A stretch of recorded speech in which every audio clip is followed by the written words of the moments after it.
வணக்கம். இன்னைக்கு நம்ம உடம்போட ஒரு சூப்பரான கம்யூனிகேஷன் நெட்வொர்க் பத்தி பார்க்க போறோம். அதுதான் நரம்பு மண்டலம். நம்ம யோசிக்கிறதுல இருந்து அசைறது வரைக்கும் எல்லாத்தையும் கண்ட்ரோல் பண்ற ஒரு மிரட்டலான சிஸ்டம் இது. வாங்க இத பத்தி ஆழமா தெரிஞ்சுக்கலாம். எப்பவாச்சும் யோசிச்சு பார்த்திருக்கீங்களா? நம்ம எண்ணங்கள், உணர்வுகள், நாம செய்யற செயல்கள் எல்லாமே எப்படி கண்ணு சிமிட்டுற நேரத்தை விட வேகமா நடக்குதுன்னு.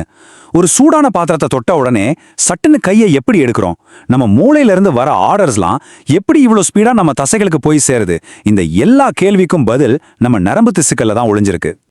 சரி, இன்னைக்கு நம்ம பயணத்துல என்னென்னலாம் தெரிஞ்சுக்க போறோம்னு ஒரு சின்ன லிஸ்ட் பார்த்துடலாமா?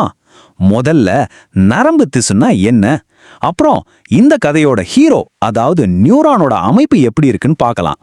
அதுக்கப்புறம் எத்தனை வகையான நியூரான்கள் இருக்கு, கடைசியா இந்த மொத்த சிஸ்டமும் ஒன்னா சேர்ந்து எப்படி வேலை செய்யுதுன்னு நாம தெரிஞ்சுக்க போறோம்.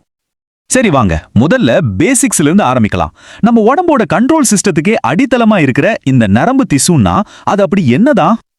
ரொம்ப சிம்பிளா சொல்லணும்னா, நரம்பு திசுங்கிறது நம்ம நரம்பு மண்டலத்தோட பில்டிங் பிளாக்ஸ் மாதிரி. இதுல நியூரான்கள், நியூரோக்ளியான்னு ரெண்டு முக்கியமான செல்கள் இருக்கு. இவங்க ரெண்டு பேரும் ஒரு டீம் மாதிரி சேர்ந்துதான் நம்ம உடம்புல ஒரு மூளையில இருந்து இன்னொரு மூளைக்கு தகவல்களை ஒரு கரண்ட் மாதிரி படுவேகமா பாஸ் பண்றாங்க. ஓகே, இப்போ இந்த மொத்த ஷோவோட ஸ்டார் யாருன்னு பார்ப்போமா? வாங்க, நம்ம ஹீரோவான நியூரான அதாவது நரம்பு செல்லை இன்னும் கொஞ்சம் க்ளோஸ்அப்ல பார்க்கலாம். இதுதாங்க நம்ம நரம்பு மண்டலத்தோட அடிப்படை யூனிட்டே. இப்போ நீங்க ஸ்கிரீன்ல பாக்குறீங்களே, இதுதான் ஒரு பொதுவான நியூரானோட அமைப்பு. பார்க்கறதுக்கு ஏதோ ஒரு மரம் மாதிரி இல்லனா ஒரு வினோதமான பூச்சி மாதிரி இருக்கலாம். ஆனா இதோட ஒவ்வொரு சின்ன பாகத்துக்கும் ஒரு பெரிய முக்கியமான வேலை இருக்கு. வாங்க அதெல்லாம் என்னென்னு ஒன்னொன்னா பிரிச்சு மேயலாம். ஒரு நியூரானை எடுத்துக்கிட்டீங்கன்னா அதுக்கு மூணு முக்கிய பாகங்கள் தான். ஒன்னு சைட்டான், அதுதான் அதோட உடம்பு. ரெண்டாவது டென்ட்ரைட்டுகள், மூணாவது ஆக்சான். சரி, இது ஒவ்வொன்றும் என்ன பண்ணுதுன்னு பார்ப்போமா? முதல்ல சைட்டான். இத நியூரானோட ஹெட் ஆஃபீஸ்னு சொல்லலாம். ஒரு செல்லுக்கு தேவையான நியூக்ளியஸ் மாதிரி எல்லா முக்கியமான விஷயங்களும் இங்க தான் இருக்கு. நியூரானோட எல்லா வேலையை கண்ட்ரோல் பண்றது, மேனேஜ் பண்றது எல்லாமே இந்த சைட்டான் தான். அடுத்து டென்ட்ரைட்டுகளும் ஆக்சானும். இது ரெண்டும் அப்படியே ஆப்போசிட் டீம்ஸ். டென்ட்ரைட்டுகள் நம்ம வீட்டு டிவி ஆண்டனா மாதிரி. பக்கத்து நியூரான்லேருந்து வர்ற சிக்னல் எல்லாம் கேட்ச் பண்ணி அதை சைட்டானுக்கு அதாவது ஹெட் ஆஃபீஸ்க்கு அனுப்பும். ஆனால் ஆக்சான் என்ன பண்ணும்னா, ஹெட் ஆஃபீஸ்லேருந்து வர்ற சிக்னலை எடுத்துக்கிட்டு ஒரு நீளமான கேபிள் மாதிரி அடுத்த நியூரானுக்கோ இல்லை தசைக்கோ கொண்டு போய் சேர்க்கும். ஸோ சிம்பிளாக சொல்லணும்னா, டென்ட்ரைட் ஒரு ரிசீவர், ஆக்சான் ஒரு டிரான்ஸ்மிட்டர். சரி, இந்த நீளமான ஆக்சான் வழியா போற சிக்னல் எந்த பாதிப்பும் இல்லாம ரொம்ப வேகமா போகணும் இல்லையா? அதுக்கு சில சூப்பர் ஏற்பாடுகள் இருக்கு. அதுல ஒண்ணுதான் மையலின் உறை. இது ஒரு கரண்ட் ஒயர் மேல இருக்கிற பிளாஸ்டிக் இன்சுலேஷன் மாதிரி ஆக்சானை பாதுகாக்கிற ஒரு கொழுப்பு அடுக்கு. இந்த உரைக்கு நடுவுல அப்பப்போ சின்ன சின்ன கேப் இருக்கும். அதுக்கு பேரு ரேன்வியர் கணுக்கள். சிக்னல் இந்த கேப்ல இருந்து அடுத்த கேப்புக்கு தாவி தாவி போறதால பயங்கர வேகமா டிராவல் பண்ண முடியுது. சரி, இப்போ வாங்க அடுத்த கட்டத்துக்கு போலாம். நாம இப்ப பார்த்தது ஒரு டிபிக்கல் நியூரான் தான். ஆனா ஒன்னு தெரிஞ்சுக்கோங்க, நம்ம உடம்புல இருக்கிற எல்லா நியூரான்களும் பார்க்கறதுக்கு ஒரே மாதிரி இருக்காது, செய்யற வேலையும் ஒன்னா இருக்காது. இங்க பாருங்களேன், அதோட அமைப்பு வச்சு நியூரான்களை பல வகையா பிரிக்கலாம். சிலதுக்கு ஒரே ஒரு கிளை தான் இருக்கும், சிலதுக்கு ரெண்டு இருக்கும், சிலது பாத்தீங்கன்னா ஒரு பெரிய மரம் மாதிரி ஏகப்பட்ட கிளைகளோட இருக்கும். இந்த ஒவ்வொரு வித்தியாசமான அமைப்பும் அது செய்ய போற குறிப்பிட்ட வேலைக்கு ஏத்த மாதிரி டிசைன் செய்யப்பட்டிருக்கு. ஆனா அதோட தோற்றம், அமைப்பு எல்லாம் ஒரு பக்கம் இருக்கட்டும், அதை விட ரொம்ப ரொம்ப முக்கியமான ஒரு விஷயம் இருக்கு. ஒரு நியூரானை நாம வகைப்படுத்துறதுக்கு மிகச் சரியான வழி அது என்ன வேலை செய்யுதுங்கிறத பொறுத்துதான்.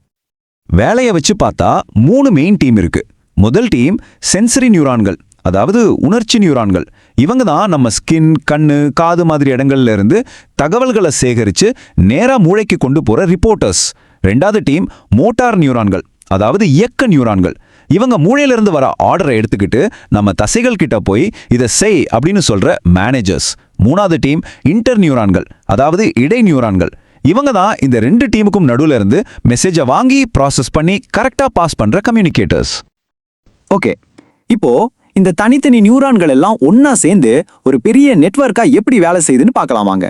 எப்படி இவங்க ஒருத்தருக்கு ஒருத்தர் பேசிக்கிறாங்க? இது எப்படி வேலை செய்யுதுன்னா ரொம்ப சிம்பிளான ஒரு டெக்னிக் தான்.